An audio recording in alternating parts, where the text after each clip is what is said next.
അസ്സലാമു അലൈക്കും. Welcome back to our channel. ഇന്ന് നമ്മളൊരു ഡേ ഇൻ മൈ ലൈഫാണ് ചെയ്യുന്നത്. ഈ ഒരു വീഡിയോയിൽ അസ്മാ ഉൽ ഹുസ്ന ജേർണലിങ്ങും പിന്നെ എൻ്റെ രാവിലെ മുതലുള്ള കുറച്ച് കാര്യങ്ങളും ഉൾപ്പെടുത്തിയിട്ടുണ്ട്. അപ്പോൾ വീഡിയോ സ്കിപ്പ് ചെയ്യാതെ മുഴുവനായിട്ടും കാണാൻ ശ്രമിക്കണേ. ആദ്യം തന്നെ നമുക്ക് അസ്മാ ഉൽ ഹുസ്ന ജേർണലിംഗ് നോക്കാം. ഇപ്പോൾ നമ്മൾ ടോട്ടൽ 43 ഇസ്മുകളാണ് ജേർണലിംഗ് ചെയ്തിട്ടുണ്ടായിരുന്നത്. ഇനി 44ാമത്തെ ഇസ്മു മുതൽ നമുക്ക് സ്റ്റാർട്ട് ചെയ്യാം. 44ാമത്തെ ഇസ്മാണ് അൽ റക്കീബു എന്ന ഇസ്മ്. എല്ലാം വീക്ഷിക്കുന്നവൻ എന്നാണ് ഈ ഇസ്മിൻ്റെ അർത്ഥം.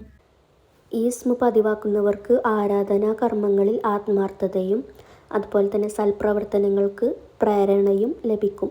അതായത് നമുക്ക് നിസ്കരിക്കാനും ഖുർആൻ ഓതാനും ഒക്കെ മടി തോന്നുമ്പോൾ ഈ ഇസ്മ് വെച്ച് ദുആ ചെയ്തിട്ടുണ്ടെങ്കിൽ നമ്മളെ മടിയൊക്കെ മാറിക്കിട്ടും. നമുക്ക് നല്ല ആത്മാർത്ഥതയോടെ തന്നെ നിസ്കരിക്കാനും ഖുർആൻ ഓതാനും ഒക്കെ പറ്റും. അതുപോലെ തന്നെ നമ്മളെ കുടുംബത്തിലും സമ്പത്തിലും ഒക്കെ സംരക്ഷണം ലഭിക്കും. പിന്നെ ഏതെങ്കിലും വസ്തുക്കൾ നമുക്ക് നഷ്ടപ്പെട്ടിട്ടുണ്ടെങ്കിൽ ഈ ഇസ്മു ചൊല്ലി ദുആ ചെയ്തിട്ടുണ്ടെങ്കിൽ അവർക്കത് തിരിച്ചു ലഭിക്കും. പിന്നെ ഗർഭാശയത്തിലുള്ള കുഞ്ഞിൻ്റെ മേൽ വല്ലതും ഭയപ്പെട്ടാൽ, അതായത് അബോർഷനാവും എന്നൊക്കെ പേടിയുള്ളവരുണ്ടാവില്ലേ, അപ്പോൾ അങ്ങനെയുള്ളവരൊക്കെ ഈ ഒരു ഇസ്മു 7 പ്രാവശ്യം ചൊല്ലിയിട്ടുണ്ടെങ്കിൽ അങ്ങനെ യാതൊരു തരത്തിലുള്ള പ്രശ്നങ്ങളും ഉണ്ടാവില്ല. അതുപോലെ തന്നെ യാത്ര പോകുമ്പോൾ കുടുംബത്തിൻ്റെ മേൽ വല്ലതും ഭയപ്പെട്ടാൽ, അതായത് വല്ല അപകടം പറ്റുമോ അങ്ങനെയൊക്കെ പേടിയുണ്ടാവില്ലേ, അങ്ങനെയുള്ളവർ ഈ ഇസ്മ് 7 പ്രാവശ്യം ചൊല്ലി ദുആ ചെയ്താൽ മതി. ഇനി 45ാമത്തെ ഇസ്മാണ് അൽ മുജീബു എന്ന ഇസ്മ്. പ്രാർത്ഥനയ്ക്ക് ഉത്തരം നൽകുന്നവൻ എന്നാണ് ഈ ഇസ്മിൻ്റെ അർത്ഥം. നമ്മളെ പ്രാർത്ഥനയ്ക്ക് പെട്ടെന്ന് ഉത്തരം ലഭിക്കാൻ ഈ ഇസ്മ് ചൊല്ലി ദുആ ചെയ്താൽ മതി. നമ്മൾ ദുആ ചെയ്യുമ്പോൾ ഈ ഇസ്മ് ചേർത്ത് ദുആ ചെയ്യുക. ഇനി 46ാമത്തെ ഇസ്മ് അൽ വാസിഉ എന്ന ഇസ്മാണ്.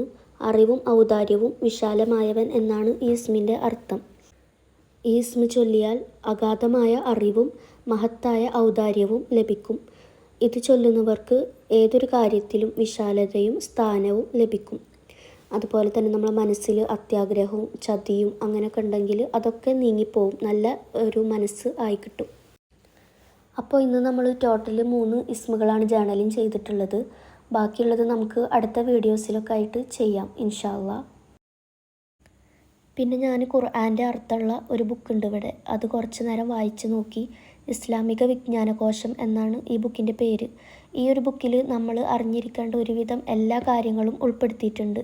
അതായത് തജ്വീദ് നിയമങ്ങൾ. നമ്മൾ ഖുർആൻ ഓതുമ്പോൾ തജ്വീദ് നിയമങ്ങൾ പാലിച്ചിട്ട് വേണം ഖുർആൻ ഓതാൻ. അപ്പോൾ അതിനെക്കുറിച്ചിട്ടുള്ള കാര്യങ്ങളൊക്കെ ഇതിൽ ഉൾപ്പെടുത്തിയിട്ടുണ്ട്. പിന്നെ ഖുർആൻ്റെ അർത്ഥങ്ങൾ, ഒരുവിധം എല്ലാ സൂറത്തുകളെ അർത്ഥങ്ങളും ഇതിലുണ്ട്. ഒരുപാട് വലിയ സൂറത്തിൻ്റെ അർത്ഥമൊന്നുമില്ല, പക്ഷേ ഏകദേശം ഒരു 48 സൂറത്തുകളെ അർത്ഥം ഈ ബുക്കിലുണ്ട്. അതുപോലെ തന്നെ നമ്മൾ അറിഞ്ഞിരിക്കേണ്ട എല്ലാ കാര്യങ്ങളും ഈ ഒരു ബുക്കിലുണ്ട്. ഖുർആനിൽ പറഞ്ഞിട്ടുള്ള കാര്യങ്ങളും അതുപോലെ ഹദീസിൽ പറഞ്ഞിട്ടുള്ള കാര്യങ്ങളും മലക്കുകളെ കുറിച്ചിട്ടും പിന്നെ ഓരോ നബിമാരെ ചരിത്രങ്ങളും ഒക്കെ ഈ ഒരു ബുക്കിൽ ഉൾപ്പെടുത്തിയിട്ടുണ്ട്. ഒരു മുസ്ലിമായ വ്യക്തി എന്തെല്ലാം കാര്യങ്ങൾ അറിഞ്ഞിരിക്കണം അതെല്ലാം നമ്മൾ ഈ ഒരു ബുക്ക് വായിച്ചാൽ മനസ്സിലാക്കാൻ പറ്റും. ഇപ്പോൾ ഞാൻ കുറച്ചൊക്കെ ഈ ബുക്ക് വായിച്ചിട്ടുണ്ട്. ഇനി ഖുർആൻ ജേർണലിംഗ് സ്റ്റാർട്ട് ചെയ്യുന്നതിൻ്റെ മുമ്പേ ഇൻഷാ അല്ലാഹ് ഈ ബുക്ക് മുഴുവനായിട്ടും വായിക്കണമെന്ന് വിചാരിക്കുന്നുണ്ട്. പ്രധാനപ്പെട്ട ഒരുവിധം എല്ലാ സൂറത്തിൻ്റെ അർത്ഥങ്ങളും ഇതിലുണ്ട്. ഓരോ ആയത്തും അതിൻ്റെ അർത്ഥം അങ്ങനെയാണ് കൊടുത്തിട്ടുള്ളത്. അതുകൊണ്ട് തന്നെ നമുക്ക് മനസ്സിലാക്കാനും വളരെ എളുപ്പമാണ്. അങ്ങനെ ഞാനിത് കഴിഞ്ഞിട്ട് ഇനി മോനിക്ക് ബ്രേക്ക്ഫാസ്റ്റ് കൊടുക്കുന്നുണ്ട്. അതിൻ്റെ ഒപ്പം ഞാനും കഴിക്കുന്നുണ്ട്. ഇന്ന് നീർദോശയും മീൻകറിയായിരുന്നു കേട്ടോ ബ്രേക്ക്ഫാസ്റ്റിന്. അങ്ങനെ ബ്രേക്ക്ഫാസ്റ്റൊക്കെ കഴിച്ച് കഴിഞ്ഞപ്പോൾ ഇവിടെ കുറച്ച് മാങ്ങ ഇരിക്കുന്നത് കണ്ടു. നല്ല പഴുത്ത മാങ്ങയാണ് കേട്ടോ. അപ്പോൾ ഇതൊന്ന് കട്ട് ചെയ്തിട്ട് അതിൽ കുറച്ച് ഉപ്പും മുളക് പൊടിയൊക്കെ ചേർത്ത് കുറച്ച് നേരം വെയിലത്ത് വെച്ചിട്ട് കഴിക്കാൻ ഭയങ്കര ടേസ്റ്റ് ആയിരിക്കും. അപ്പോൾ ഞാൻ അതൊന്ന് ചെയ്യാണ് കേട്ടോ. ഇങ്ങനെ പഴുത്ത മാങ്ങ കിട്ടുമ്പോൾ കൂടുതലും ജ്യൂസ് അടിച്ച് കുടിക്കാറാണ്. പിന്നെ ഇങ്ങനെ എപ്പോഴെങ്കിലുമൊക്കെ ഇതുപോലെ ചെയ്യണമെന്ന് തോന്നുകയാണെങ്കിൽ അങ്ങനെ ചെയ്യാറുണ്ട്. പിന്നെ ഇപ്പോൾ മാങ്ങയുടെ സീസണൊക്കെ കഴിയാറായല്ലോ. ഇവിടെ എൻ്റെ മാമൻ്റെ വീട്ടിൽ പലതരത്തിലുള്ള മാവുകളുണ്ട്. ഒരുപാട് കാലം മുന്നേ ഉള്ള മാവുകളാണ് കേട്ടോ എല്ലാം. അതിൽ കുറേ മാങ്ങകളൊക്കെ ഉണ്ടാവാറുണ്ട്. ഇപ്പോൾ പിന്നെ അതിൻ്റെ സീസണൊക്കെ കഴിയാനായതുകൊണ്ട് അധികം മാങ്ങൊന്നുമില്ല. ഈ മാങ്ങ എൻ്റെ അനിയത്തിയുടെ വീട്ടിൽ നിന്ന് കൊടുന്നിട്ടുള്ളതാണ് കേട്ടോ. മൂവാണ്ടൻ മാങ്ങയാണ്. അവരെ വീട്ടിലും ഒരുപാട് മാവുകളുണ്ട്. അങ്ങനെ മാങ്ങ കട്ട് ചെയ്തിട്ട് പിന്നെ ഇനി അതിൽ ഉപ്പും മുളക് പൊടിയൊക്കെ ഇടുന്നുണ്ട്.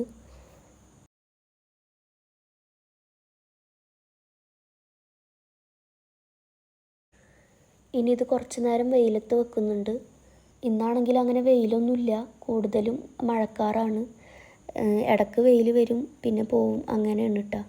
എന്നാലും ഞാൻ കുറച്ച് നേരം പുറത്ത് വെച്ചിട്ടുണ്ട്. പിന്നെ ഉമ്മ മീൻ ഫ്രൈ ചെയ്യുന്നുണ്ട്. കറിയായിട്ടൊന്ന് മത്തങ്ങയുടെ ഇല ഉണ്ടല്ലോ, അത് പരിപ്പിട്ടിട്ട് കറി വെച്ചിക്കാണ് കേട്ടോ. നല്ല ടേസ്റ്റുള്ളൊരു കറിയാണ്. ഇനി അടുത്തതായിട്ട് ഞാനൊരു മാങ്ങച്ചാർ ഉണ്ടാക്കാൻ പോവാണ്. അപ്പോൾ അതിൻ്റെ റെസിപ്പി നിങ്ങളോടും കൂടി ഒന്ന് ഷെയർ ചെയ്യാമെന്ന് വിചാരിച്ചു. നല്ല എളുപ്പത്തിൽ ഉണ്ടാക്കാൻ പറ്റിയിട്ടുള്ളൊരു അച്ചാറാണ്. അപ്പോൾ ഇതിവിടെ 2 ദിവസം മുന്നേ കുറച്ച് മാങ്ങ കട്ട് ചെയ്തിട്ട് പാകത്തിന് ഉപ്പൊക്കെ ചേർത്ത് ഫ്രിഡ്ജിൽ വെച്ചിട്ടുണ്ടായിരുന്നതാണ് കേട്ടോ. അപ്പോൾ നമുക്ക് അച്ചാറിടാൻ തുടങ്ങാം. ആദ്യം തന്നെ ഒരു പാത്രത്തിലേക്ക് ആവശ്യത്തിന് നല്ലെണ്ണ ചേർത്ത് കൊടുക്കുന്നുണ്ട്. അച്ചാറിടാൻ എപ്പോഴും നല്ലെണ്ണ എടുക്കുന്നതാണ് നല്ലത്. ഇനി ഈ എണ്ണ ചൂടായി വരുമ്പോൾ അതിലേക്ക് 1 ടീസ്പൂണ് കടുക് ചേർക്കുന്നുണ്ട്.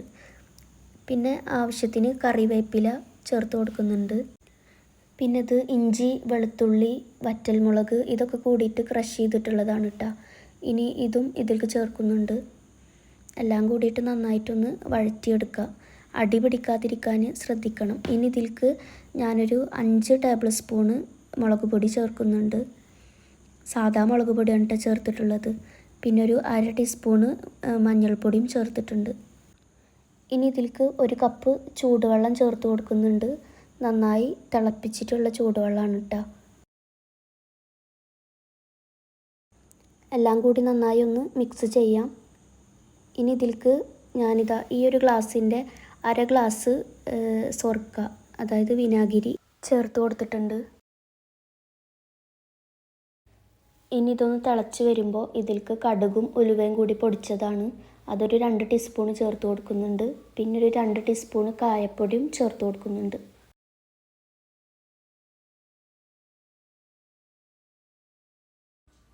ഇനി ഇതിലേക്ക് ഞാൻ മാങ്ങ ചേർത്ത് കൊടുക്കുന്നുണ്ട്. മാങ്ങയിൽ അത്യാവശ്യം ഉപ്പ് ഇട്ടിട്ടുള്ളത് കൊണ്ട് പിന്നെ ഞാൻ എക്സ്ട്രാ അച്ചാറിൽ ഉപ്പ് ചേർത്തിട്ടില്ല.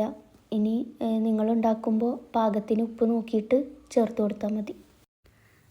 ഇനി എല്ലാം കൂടി നന്നായി ഒന്ന് മിക്സ് ചെയ്യാം. മിക്സായ ശേഷം ഒരു 2-3 മിനിറ്റ് കഴിഞ്ഞിട്ട് ഫ്ലെയിം ഓഫാക്കുന്നുണ്ട്. മാങ്ങ ഇട്ട ശേഷം പിന്നെ തിളപ്പിക്കുന്നൊന്നുമില്ല. ഇനി ഇതിലേക്ക് നമ്മൾ അച്ചാറിന് കുറച്ച് ടേസ്റ്റ് കൂടാൻ വേണ്ടിയിട്ട് ഒരു 3 ടേബിൾ സ്പൂണ് പഞ്ചസാര ചേർത്ത് കൊടുക്കുന്നുണ്ട്. ഇത് നിങ്ങൾക്ക് സ്കിപ്പ് ചെയ്യണമെങ്കിൽ സ്കിപ്പ് ചെയ്യാം. ഇത് ചേർത്തിട്ടുണ്ടെങ്കിൽ നല്ല ടേസ്റ്റാണ് കേട്ടോ.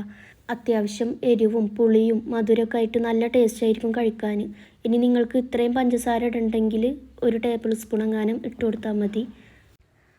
അങ്ങനെ അച്ചാർ ഇവിടെ റെഡി ആയിട്ടുണ്ട്. ഇനി ഇതൊന്ന് ചൂടാറിയ ശേഷം നമുക്ക് ഗ്ലാസിൻ്റെ ബോട്ടിലേക്ക് മാറ്റാം. പിന്നെ ഞാനിത് കഴിഞ്ഞിട്ട് വീടൊക്കെ ഒന്ന് ക്ലീൻ ചെയ്യുന്നുണ്ട്.